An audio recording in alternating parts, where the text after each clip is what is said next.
Britain is just weeks away from wrapping up trade talks New Zealand and Australia and could make an announcement and joining a mega trade bloc as soon as today. International Trade Secretary Liz Truss is set to finalize the agreement by March, according to those with knowledge of the talks. Negotiators are also said to be close to signing off on a deal between the UK and New Zealand. The Australia deal would increase UK trade by as much as £16 billion a year. Meanwhile, trade between Britain and New Zealand is estimated to be worth nearly £3 billion. Finalizing the deals, as well as securing Britain's accession to the Comprehensive and Progressive Agreement for Trans-Pacific Partnership (CPTPP), have all been key aims for government in 2021. CPTPP is a free trade agreement between 11 countries centered around the Pacific Rim. Canada, Mexico, Peru, Chile, New Zealand, Australia, Brunei, Singapore, Malaysia, Vietnam and Japan are all members of the Trade Pact.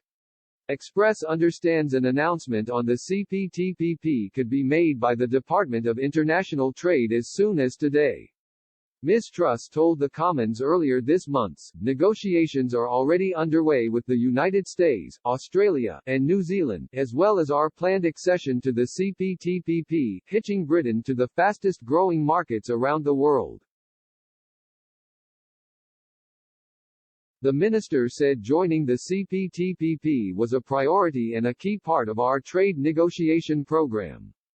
Meanwhile, talks with New Zealand and Australia could be concluded before Easter. There is a race between Australia and New Zealand, a senior Department of International Trade official said. They should both be around Easter, maybe earlier if it goes well. Speaking to City AM, the official said negotiations with New Zealand and Australia were neck and neck. A Department of International Trade spokesman said, "We are committed to securing ambitious free trade deals with Australia and New Zealand as soon as possible, harnessing the opportunity to negotiate high-quality and innovative trade agreements with like-minded, liberal trading nations." Ms. Truss' department has already secured 64 trade deals with countries around the world in the last 18 months. Most of these were rollover deals, securing trade with countries on the same terms as when the UK was in the EU. As well as hoping to secure deals with New Zealand and Australia, signing a trade agreement with the US remains a top priority for the government. Ms. Truss is hoping to get a deal with America signed by the middle of the year.